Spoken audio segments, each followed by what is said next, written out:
بسم اللہ الرحمن الرحیم۔ جو بزرگ اس سال حج پر نہیں جا سکے وہ گھر بیٹھ کر فجر کے بعد یہ سورت 7 بار پڑھ لیا کریں۔ آقا کریم صلی اللہ علیہ وآلہ وسلم کا فرمان ہے، اللہ اسے مقبول حج اور عمرے کا ثواب عطا فرمائے گا اور اس کے تمام گناہ معاف ہو جائیں گے۔ بے شک محترم ناظرین اکرام، میرے عزیز بھائیوں، میں جانتا ہوں کہ ان دنوں جب حج کا مبارک سیزن چل رہا ہو آپ کے دلوں کی کیا کیفیت ہوگی۔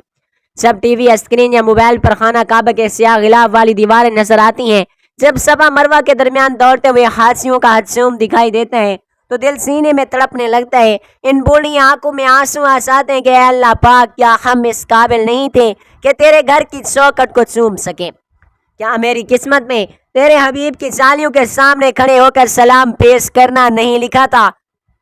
میرے پیارے بزرگوں، مایوس نہ ہو، آپ کا تڑپنا، آپ کا رونا، آپ کی آرزو خود اللہ کے ہاں کہ بہت بڑا عمل ہے۔ اللہ رب العزت دلوں کے حال جانتا ہے، وہ نیتوں کو دیکھتا ہے اور اس کا کرم اتنا وسیع ہے کہ وہ کبھی نیت کی تڑپ پر وہ کچھ عطا فرما دیتا ہے جو شاید وہاں جانے والے بہت سو کو بھی نہ ملے۔ یاد رکھیے، حج صاحب استطاعت پر فرض ہے، یعنی جس کے پاس وہاں جانے کے وسائل ہوں اور جسمانی ہمت ہو۔ لیکن میرا رب کتنا شفیق ہے، اس نے اپنے ان بندوں کو بھی محروم نہیں رکھا جو بیماری، مجبوری یا مالی تنگی کی وجہ سے وہاں نہیں پہنچ سکے۔ آقا کریم نے ہمیں ایسے آسان و نورانی اعمال بتائے کہ اگر انسان سچے دل سے ان پر عمل کر لے تو اسے گھر بیٹھے مقبول حج کا ثواب مل جاتا ہے۔ لیکن یہاں ایک بات بہت غور و طلب ہے، مطلب جسے ہم سب کو اچھی طرح سمجھ لینا چاہیے۔ یہ اعمال ان لوگوں کے لیے ہیں جو واقعی مجبور ہیں یا نہیں جا سکتے۔ اس کا مطلب ہرگز یہ نہیں کہ کوئی صاحب استطاعت شخص گھر بیٹھ جائے اور کہے کہ میں وظیفہ کر کے حج کا ثواب لے لوں گا۔ نہیں، فرض اپنی جگہ، لیکن اللہ پاک کی رحمت کا دروازہ ہر اس تڑپنے والے کے دل کے لیے کھلا ہے جو مجبوراً گھر میں بیٹھا ہوا ہے، اپنے رب کو پکار رہا ہے۔ ذرا تصور کیجئے اس وادی کا جہاں اللہ پاک کے خلیل حضرت ابراہیم علیہ السلام نے دستک دی، جہاں ہمارے پیارے نبی پاک صلی اللہ علیہ وآلہ وسلم کے مبارک قدم بڑھے اور گلیاں جہاں آقا کریم چلا کرتے تھے، جہاں صحابہ اکرام کی خوشبو آج بھی مہکتی ہے۔ حج کی سعادت و عظیم انعام ہے جس کے بارے میں حضور نے ارشاد فرمایا، حج مبرور یعنی مقبول حج کا بدلہ جنت کے سوا کچھ نہیں۔ جب ایک حاجی لبیک کی صدائیں بلند کرتا ہے تو زمین آسمان کی ہر چیز اس کے ساتھ لبیک کہتی ہے۔ لیکن میرے بزرگوں، اگر آپ اس سال وہاں نہیں پہنچ سکے تو غم نہ کریں، کیونکہ آپ کا رب آپ کی شہرک سے بھی زیادہ آپ کے قریب ہے۔ وہ مکہ میں بھی وہی ہے اور وہ آپ کے گھر کے مصلی پر بھی وہی ہے۔ جب ایک ٹوٹے ہوئے دل والے بزرگ فجر کے وقت اپنے رب کے سامنے ہاتھ اٹھاتا ہے تو عرش والا اسے خالی ہاتھ نہیں لوٹاتا۔ قرآن پاک میں اللہ تعالیٰ فرماتا ہے، اور اللہ کے لیے لوگوں پر اس کے گھر کا حج فرض ہے جو اس تک پہنچنے کی طاقت رکھتے ہوں۔ اللہ پاک نے خود طاقت کی شرط رکھی ہے۔ اس کا مطلب ہے اگر طاقت نہیں ہے تو اللہ آپ سے ناراض نہیں ہے، بلکہ وہ تو ایسے اعمال کی خوشخبری دیتے ہیں جو آپ کی اس محرومی کو انعام میں بدل دیتے ہیں۔ فجر کا وقت جب کائنات پر سکون طاری ہوتا ہے، جب فرشتے زمین پر اتر کر اللہ پاک کے ذاکر بندوں کو ڈھونڈتے ہیں، وہ وقت دعا کی قبولیت کا سنہرا موقع ہے۔ نبی کریم صلی اللہ علیہ وآلہ وسلم کا فرمان عالی شان ہے کہ فجر کی نماز باجماعت پڑھنا پوری رات قیام کرنے کے برابر ہے۔ ذرا سوچئے، جب رب صرف اور صرف ایک نماز پر پوری رات کی عبادت کا ثواب دے رہا ہے، وہ آپ کی حج کی تڑپ پر آپ کو کتنا بڑا اجر عطا فرمائے گا۔ میرے محترم بزرگوں، اللہ کی بڑائی اور اس کی قدرت کا اندازہ اس بات سے لگائیں کہ اس نے غریبوں اور مسکینوں کے لیے بھی حج کے راستے نکالے ہیں۔ ایک مرتبہ صحابہ اکرام نے عرض کیا، یا رسول اللہ، مالدار لوگ تو صدقہ خیرات اور حج کر کے بڑے درجات لے جائیں گے، تو آپ صلی اللہ علیہ وآلہ وسلم نے انہیں ایسے کلمات بتائے کہ جن کے ذریعے وہ ان کے برابر پہنچ سکتے ہیں۔ اللہ پاک کے ہاں مال و دولت کی اہمیت نہیں ہے، وہاں تو اخلاص، محبت کی قدر ہے۔ اگر آپ کے پاس وہاں جانے کے پیسے نہیں ہیں یا آپ کا جسم ساتھ نہیں دے رہا تو یقین ثانی ہے آپ کی طلب کی قیمت اللہ پاک کے ہاں بہت زیادہ ہے۔ اللہ پاک کے نبی نے فرمایا، اعمال کا دار و مدار نیت اوپر ہے۔ اگر آپ کی نیت سچی ہے کہ اگر میرے پاس وسائل ہوتے تو میں ضرور کعبہ کی زیارت کرتا، تو اللہ پاک نے آپ کے نام اعمال میں حج کا ثواب لکھ دیا۔ محترم ناظرین و کرام، ہم اس ویڈیو میں جس خاص صورت اور عمل کا ذکر کرنے چاہ رہے ہیں وہ دراصل ایک ایسا تحفہ ہے جو آپ کی زندگی کی تمام کمیوں کو پورا کر دے گا۔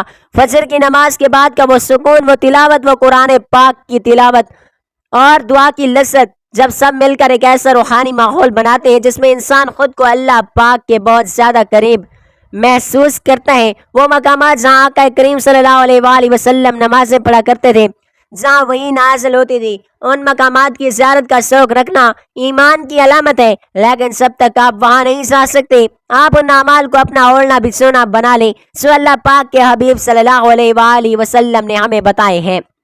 ان اعمال میں وہ تاثیر ہے کہ یہ انسان کے گناہوں کو ایسے دھو دیتے ہیں کہ جیسے حاجی جب حج کر کے لوٹتا ہے تو وہ گناہوں سے ایسے پاک اور صاف ہوتے ہیں جیسے آج ہی ماں کے پیٹ سے پیدا ہوا ہو۔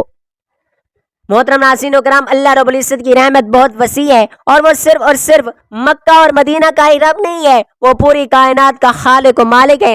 جب آپ فجر کے مصلی پر بیٹھ کر نہایت عاجزی سے اپنے گناہوں کی معافی مانگتے ہیں اور حج کی تمنا کرتے ہیں، آپ کے دل کو اطمینان عطا فرماتا ہے جو شاید دنیا کی کسی اور چیز سے نہیں ہے۔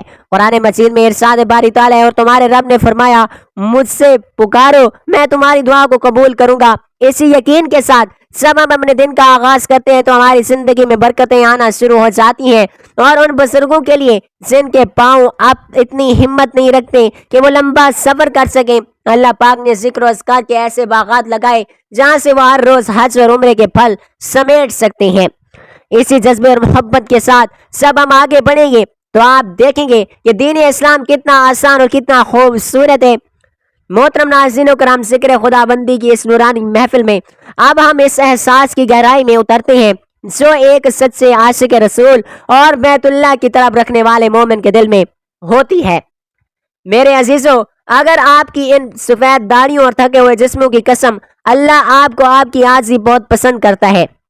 جب ایک بوڑھا باپ اپنے گھر کے صحن میں بیٹھ کر مکہ کی طرف روک کر کے ایک لمبی ٹھنڈی آہ بھرتا ہے تو عرش الہی پر اس کی پکار ساتھی ہے۔ تاریخ اسلام ایسے واقعات سے بھری پڑی ہے جہاں اللہ نے محض ایک تڑپتی ہوئی نیت پر حج کا ثواب عطا فرما دیا۔ حضرت عبداللہ بن مبارک رحمت اللہ علیہ کا وہ مشہور واقعہ یاد کیجیے جب وہ حج کے لیے نکلے، لیکن راستے میں غریب، بیوہ اور یتیم بچوں کی حالت دیکھ کر حج کی رقم اور ان کی نظر کر دی اور خود گھر واپس آ گئی۔ اسی سال اللہ پاک نے ایک فرشتے کو ان کی شکل دے کر ان کی جگہ حج کروا دیا، اور اسی سال کے تمام حاجیوں کا حج صرف اور صرف ابن مبارک کے ایک عمل کی بدولت قبول فرمایا گیا۔ ناظرین، یہ وہ رب ہے جو مال کو نہیں دل کے حال کو دیکھتا ہے۔ اگر آج آپ کے پاس زیادہ راہ نہیں ہے، اگر آپ کی ٹانگوں میں صفا و مروہ کی دوڑ لگانے کی ہمت نہیں ہے تو مایوس کیوں ہوتے ہو؟ کیا آپ نے قرآن کی وہ آیت نہیں پڑھی؟ اللہ فرماتا ہے اللہ کسی جان پر اس کی طاقت سے زیادہ بوجھ نہیں ڈالتا۔ آپ کی یہ مجبوری، آپ کی یہ بیماری اللہ پاک کے ہاں عذر قبول ہے۔ حضرت پاک نے ایک مرتبہ غزوہ تبوک سے واپسی پر صحابہ سے فرمایا تھا، مدینہ میں کچھ لوگ ایسے ہیں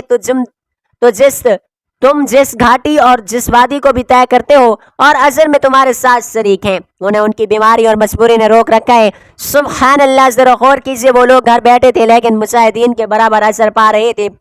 بالکل اسی طرح میرے پیارے بزرگوں، اور آپ کی نیت سچی ہے تو آپ اپنے گھر کے مصلی پر بیٹھ کر بھی مکہ اور مدینہ کی برکات کو سمیٹ سکتے ہیں۔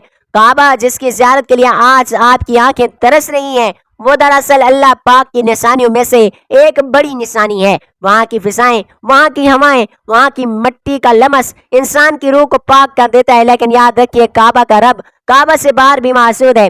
جب آپ فجر کے بعد اٹھ کر وضو کرتے ہیں، ٹھنڈے پانی کے قطرے آپ کے چہرے سے گرتے ہیں تو وہ قطرے آپ کے گناہوں کو ایسے ہی دھو دیتے ہیں جیسے آپ زمزم گناہوں کی سائی کو دھو دیتا ہے۔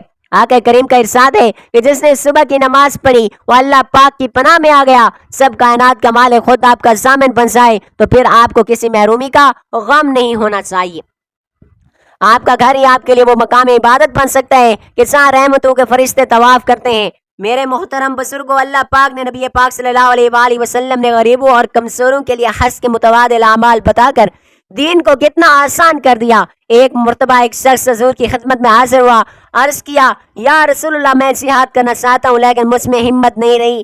آپ صلی اللہ علیہ وآلہ وسلم نے پوچھا، کیا تمہارے والدین میں سے کوئی زندہ ہے؟ اس نے کہا، میری ماں زندہ ہے۔ آپ صلی اللہ علیہ وآلہ وسلم نے ارشاد فرمایا، اللہ سے ڈرو اور اپنی ماں کی خدمت کرو۔ اگر تم نے ایسا کیا تو تم حج کرنے والے، عمرہ کرنے والے اور جہاد کرنے والوں میں سے ہوگے۔ سبحان اللہ، والدین کی ایک مسکراتی ہوئی خدمت، ایک بوڑھے کا اپنے گھر میں صبر سے بیٹھ کر اللہ پاک کا ذکر کرنا، یہ سب وہ اعمال ہیں جو حج کے برابر اجر رکھتے ہیں۔ اللہ پاک نے ہمیں عمل کی رغبت دی، اس نے ہمیں کسی بند گلی میں نہیں چھوڑا۔ محترم معزرین و کرام، وہ لمحات کتنے قیمتی ہوتے ہیں جب فجر کی اذان کی آواز گونجتی ہے اور ایک بوڑھا انسان کانپتے ہوئے ہاتھوں سے مصلی بچھاتا ہے۔ اس وقت وہ تنہا نہیں ہوتا، اللہ پاک کی خاص نعمت اسے اپنی آغوش میں لے لیتی ہے۔ قرآن کریم میں اللہ پاک کا وعدہ ہے، بے شک فجر کے وقت قرآن کا پڑھنا فرشتوں کے حاضر ہونے کا وقت ہوتا ہے۔ مفسرین فرماتے ہیں کہ اس وقت رات اور دن کے فرشتے جمع ہوتے ہیں اور بندے کی تلاوت پر گواہی دیتے ہیں۔ جب آپ فجر کے بعد بیٹھ کر اس خاص صورت کا وید کریں گے جس کا ہم ذکر کریں گے تو تصور کیجیے کہ آج کے فرشتے آپ کے نام کے ساتھ حج اور عمرے کا ثواب بھی لے کر رہے ہوں گے۔ کیا یہ سودا مہنگا ہے؟ ہرگز نہیں۔ محبت کا تقاضا تو یہی ہے جہاں محبوب کے قدم پڑے ہوں وہاں زمین نیاز کو جھکایا جائے۔ مدینہ منورہ کی وہ گلیاں، مسجد نبوی کا وہ سبز گنبد اور ریاض الجنت کی خوشبو، یہ سب وہ یادیں ہیں جو ہر مومن کے دل کو تڑپاتی ہیں۔ لیکن آقا کریم صلی اللہ علیہ وآلہ وسلم نے فرمایا کہ جس نے میری سنت سے محبت کی اس نے مجھ سے محبت کی، اور جس نے مجھ سے محبت کی وہ جنت میں میرے ساتھ ہوگا۔ اگر آپ جسمانی طور پر مدینہ نہیں پہنچ سکے تو آقا کریم صلی اللہ علیہ وآلہ وسلم کی سنتوں کو اپنے گھر میں زندہ کر لیں۔ آپ کے گھر کا وہ کونا جہاں آپ تسبیح پڑھتے ہیں وہ آپ کے لیے جنت کا ٹکڑا بن سکتا ہے۔ جب ایک ضعیف انسان اپنے رب کی رضا پر راضی ہو جاتا ہے تو اللہ اسے وہ قلبی سکون عطا کرتا ہے جو بادشاہوں کو بھی میسر نہیں ہوتا۔ اللہ پاک کی عطائیں محدود نہیں ہے، وہ کسی بھی سے کا محتاج نہیں ہے، وہ تو پکارنے والوں کی پکار کو سنتا ہے، چاہے وہ کعبہ کے سامنے کھڑا ہو یا اپنے کچے مکان کے کمرے میں ہو۔ ان آنسوؤں کو ضائع نہ ہونے دیں جو حج کی طرف میں نکلتے ہیں۔ یہ آنسو اللہ پاک کے ہاں بہت قیمتی ہیں۔ جب آپ کامل یقین کے ساتھ اللہ پاک کی طرف متوجہ ہوں گے تو کائنات کی ہر شے آپ کو اس کی قربت کا احساس دلائے گی۔ اسی جذباتی اور پرنور ماحول میں جب ہم وظیفے کی تفصیل کتاب پڑھیں گے تو آپ کا دل گواہی دے گا کہ بے شک میرا رب کریم ہے، اس نے میرے لیے کامیابی کے راستے نہایت آسان کر دیے۔ اب ہم نے یہ سمجھنا ہے کہ اللہ رب العزت نے اپنی قدرت کے خزانوں کو کس طرح عام کر دیا۔ اکثر ایسا ہوتا ہے جب ہم عمر کے اس حصے میں پہنچتے ہیں جہاں ہمت جواب دینے لگتی ہے تو ہمارا دل ماضی کی کوتاہیوں اور نامکمل حسرتوں کی وجہ سے بوجھل ہونے لگتا ہے۔ خاص طور پر حج کے ان دنوں میں جب قافلے روانہ ہوتے تو ایک عجیب سی اداسی ہمیں گھیر لیتی ہے، لیکن یاد رکھیے اللہ کا کرم کسی جغرافیائی حد کا پابند نہیں۔ حضور اقدس صلی اللہ علیہ وآلہ وسلم کا ایک نہایت خوبصورت فرمان ہے، اللہ تمہاری صورتوں اور تمہارے مالوں کو نہیں دیکھتا بلکہ وہ تمہارے دلوں اور تمہارے اعمال کو دیکھتا ہے۔ اگر آپ کا دل صاف ہے اور اس میں اپنے رب کی سچی محبت ہے تو آپ کا گھر ہی آپ کے لیے مکہ اور مدینہ کی برکتوں کا مرکز بن سکتا ہے، اور وہ لوگ جو جسمانی طور پر معذور تھے یا مالی طور پر کمزور تھے ان کے لیے اللہ پاک کے نبی نے ایسے اعمال کی بشارت دی جو اجر و ثواب میں بڑے بڑے پہاڑوں سے بھی زیادہ بھاری ہیں۔ ایک مستند روایت میں آتا ہے کہ جو شخص فرض نمازوں کے لیے وضو کر کے اپنے گھر سے نکلتا ہے اس کا اجر اس حاجی کی طرح ہے جو احرام باندھے ہوئے۔ سبحان اللہ! ذرا سوچئے جب آپ کانپتی قدموں کے ساتھ فجر کی نماز کے لیے مسجد کی طرف جاتے ہیں یا اپنے گھر کے مصلی پر تکبیر تحریمہ کہتے ہیں تو اللہ آپ کو احرام والے حاجی کا اجر عطا فرما رہا ہوتا ہے۔ وہ بزرگ جو اب چلنے پھرنے سے قاصر ہیں ان کے لیے تو ذکر الہی تسبیح ایک ایسی سواری ہے جو انہیں لمحوں میں عرش معلیٰ تک پہنچا دیتی ہے۔ قرآن مجید میں ارشاد ہے، اور اپنے رب کی تسبیح بیان کیجئے سورج نکلنے سے پہلے اور اس کے غروب ہونے سے پہلے۔ فجر کا وہ وقت جب پرندے اپنے گھونسلوں سے اللہ پاک کی حمد اور تسبیح بیان کرتے ہوئے نکلتے ہیں، وہ وقت ایک ایسا دروازہ ہے جہاں سے گزری ہوئی ہر دعا قبولیت کا تاج پہن کر لوٹتی ہے۔ اگر آپ حج پر نہیں جا سکے تو غم نہ کریں بلکہ اس وقت کی برکتوں کو سمیٹیں جس کی قسم خود اللہ پاک نے کھائی ہے۔ ایک مرتبہ ایک بوڑھے صحابی حضور پاک صلی اللہ علیہ وآلہ وسلم کی خدمت اقدس میں حاضر ہوئے۔ عرض کیا، میں بوڑھا ہو چکا ہوں، اب مجھ میں اتنی ہمت نہیں کہ میں بھاری اعمال کر سکوں، مجھے کوئی ایسی چیز بتا دیجئے جسے میں مضبوطی سے تھام لوں۔ آقا کریم صلی اللہ علیہ وآلہ وسلم نے فرمایا، تمہاری زبان اللہ پاک کے ذکر سے ہمیشہ تر رہنی چاہیے۔ یہ ذکر ہی وہ دولت ہے جو نہ چوری ہو سکتی ہے نہ اسے کوئی چھین سکتا ہے۔ جب آپ مصلی پر بیٹھ کر اس خاص صورت کا وید کریں گے تو آپ کے دل سے وہ تمام حسرتیں نکل جائیں گی جو آپ کو بے چین کرتی ہیں۔ آپ کو محسوس ہوگا کہ جس رب کو آپ خانہ کعبہ کی دیواروں میں تلاش کر رہے تھے وہ تو آپ کی ہر سانس کے ساتھ آپ کے اندر موجود ہے۔ جب ایک مومن اپنے گھر میں قرآن کی تلاوت کرتا ہے تو اللہ کے فرشتے اس گھر کو ایسے دیکھتے ہیں جیسے زمین والے آسمان کے ستاروں کو دیکھتے ہیں۔ آپ کا گھر، آپ کا وہ بستر جہاں آپ بیماری کی حالت میں اللہ اللہ کرتے ہیں، اس جگہ اللہ کے نزدیک کسی بھی عالی شان محل سے زیادہ محبوب ہوتی ہے۔ قرآن کریم میں اللہ پاک فرماتا ہے کہ بے شک اللہ صبر کرنے والوں کے ساتھ ہے۔ آپ کا اپنی بیماری پر صبر کرنا، اپنی طرف پر قابو پانا اور اللہ کے فیصلے پر راضی ہو جانا، یہ خود ایک ایسی عبادت ہے جس کا اجر و ثواب فرشتے بھی نہیں لکھ سکتے، بلکہ خود اللہ عطا کرے گا۔ اللہ پاک کے ہاں معیار صرف کوشش اور نیت ہے۔ اگر آپ کے پاس وسائل ہوتے تو آپ ضرور بیت اللہ کی دیواروں سے لپٹ کر روتے۔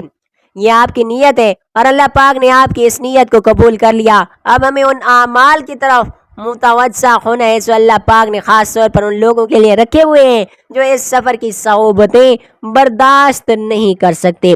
جب آپ فجر کے بعد ان مبارک لمحات میں اس صورت کا سہارا لیں گے تو آپ کی روح کو وہ تسکین ملے گی جیسے آپ نے حجر اسود کو بوسہ دے دیا ہو۔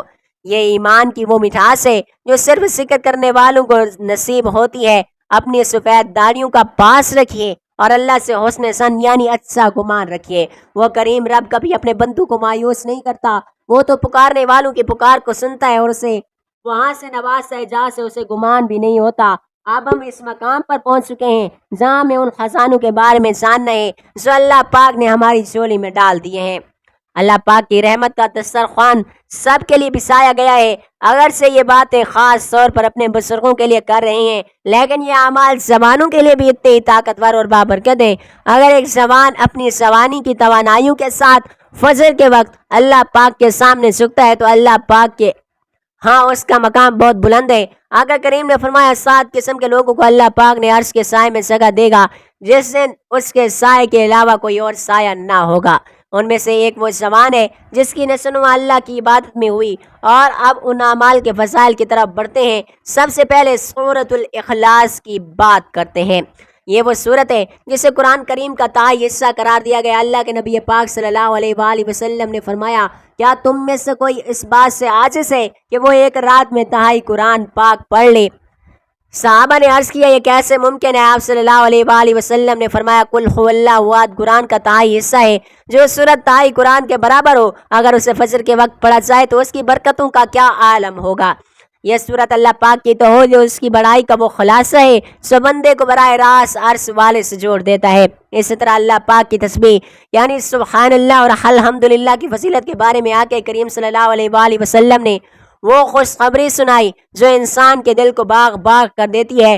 آپ نے فرمایا کہ جو شخص صبح اور شام 100 مرتبہ سبحان اللہ پڑھے اسے 100 مقبول حج کرنے والوں کے برابر ثواب ملتا ہے۔ سبحان اللہ، ذرا غور کیجئے، 100 حج یعنی اللہ کی خزاباقت ہے۔ اسے موز کلمات کی ادائیگی پر ان لوگوں کے لیے بھی حج کے اجر کے دروازے کھول دیے ہیں جو مالی طور پر کمزور ہیں۔ یہ وہ تسبیحات ہیں جو میزان عمل میں پہاڑوں سے بھی زیادہ بھاری ہوں گی۔ جب آپ مصلی پر بیٹھ کر یہ کلمات دہرائیں گے تو آپ محسوس کریں گے کہ آپ کے دل سے حسرتوں کا بوجھ ہٹ رہا ہے اور اس جگہ اللہ پاک کا نور سما رہا ہے۔ اللہ کی بڑائی اور کبریائی کا ذکر کرنا دراصل اپنی بندگی کا اعتراف کرنا۔ جب ہم کہتے ہیں اللہ اکبر یعنی اللہ سب سے بڑا ہے تو ہمارے دل سے دنیا کے تمام ڈر اور خوف نکل جاتے ہیں۔ حج کا اصل مقصد بھی تو یہی ہے کہ انسان اللہ پاک کی عظمت کا مشاہدہ کرے، اس کے رنگ میں رنگ جائے۔ حضور پاک صلی اللہ علیہ وآلہ وسلم فجر کی نماز کے بعد سورج نکلنے تک اللہ پاک کے ذکر میں مشغول رہتے، اور یہ 90 طریقہ ہے کہ جس میں دنیا اور آخرت دونوں کی بھلائی ہے۔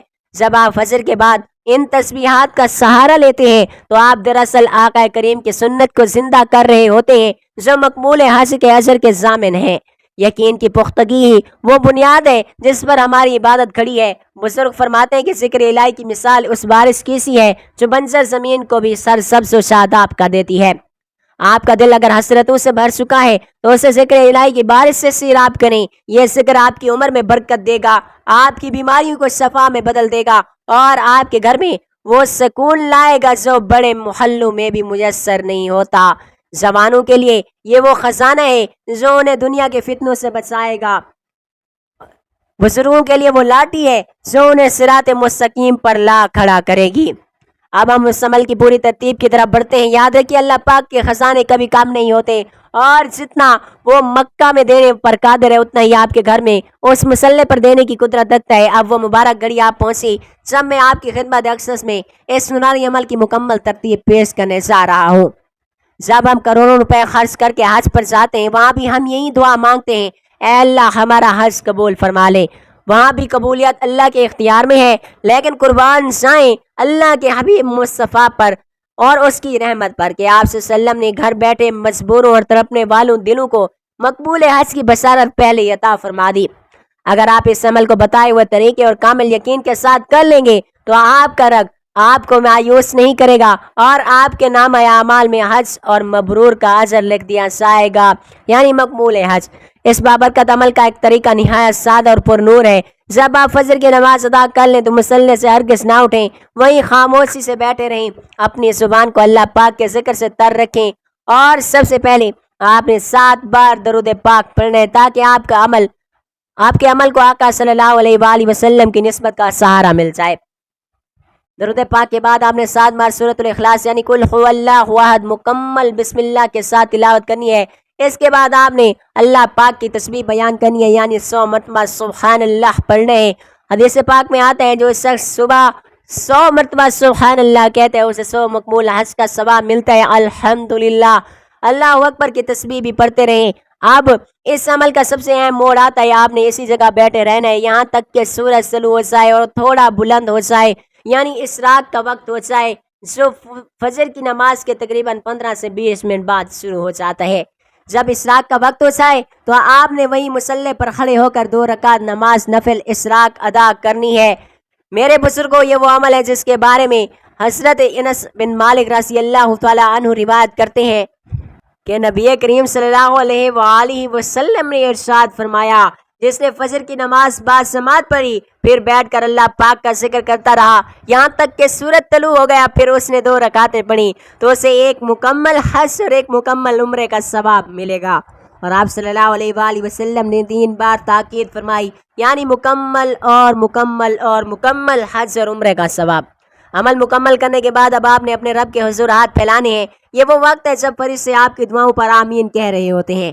اللہ سے عاجزی کے ساتھ دعا مانگیں کہ اے اللہ پاک، میں تیرے گھر نہ آ سکا لیکن تو میرے دل میں موجود ہے، میرے اس عمل کو اپنی بارگاہ الہی میں قبول و منظور فرما، مجھے حج اور عمرے کی برکات سے مالا مال کر دے، اپنے رزق میں برکت، گھر کے سکون اور اپنی صحت کے لیے دعا مانگیں۔ اللہ پاک آپ کے ایک ایک آنسو کی لاج رکھے گا اور آپ کو وہ سکون عطا کرے گا جو حاجیوں کو عرفات کے میدان میں نصیب ہوتا ہے۔ اللہ کی رحمت بہت بڑی ہے، وہ نیتوں کا ثواب دیتا ہے۔ اگر آپ کا جسم ساتھ نہیں دے رہا تو آپ کی یہ چند منٹ کی عبادت آپ کو ان لوگوں کی صف میں لا کھڑا کر دے گی جو آج کعبہ کا طواف کر رہے ہیں۔ اس نورانی عمل کو اپنی زندگی کا حصہ بنا لیں۔ اگر آپ کو یہ ویڈیو پسند آئی ہو اور آپ چاہتے ہیں کہ یہ پیغام دوسرے تڑپنے والوں کے دل تک بھی پہنچے تو اسے لائک کریں، شیئر ضرور کریں، کیونکہ نیکی کی دعوت دینا بھی صدقہ جاریہ ہے۔ ہمارے معلوماتی چینل کو سبسکرائب کریں تاکہ ہم آپ کے لیے ایسی ایمان افروز ویڈیوز لاتے رہیں۔ کمنٹ باکس میں اللہ رب العزت کا کوئی سا پیارا سا نام ثواب کی نیت سے ضرور تحریر فرما دیں۔ اور آج کا ہمارا ایک خاص سوال جس کا جواب آپ نے ضرور دینا ہے، وہ کون سے صحابی ہیں جن سے اس عمل کی روایت منسوب ہے جس سے حج اور عمرے کا ثواب ملتا ہے؟ آپ کے جواب کا ہمیں انتظار رہے گا۔ اللہ پاک آپ سب کا حامی و ناصر ہو اور آپ کی تمام دعائیں قبول و منظور فرمائے، آمین ثم آمین یا رب العالمین۔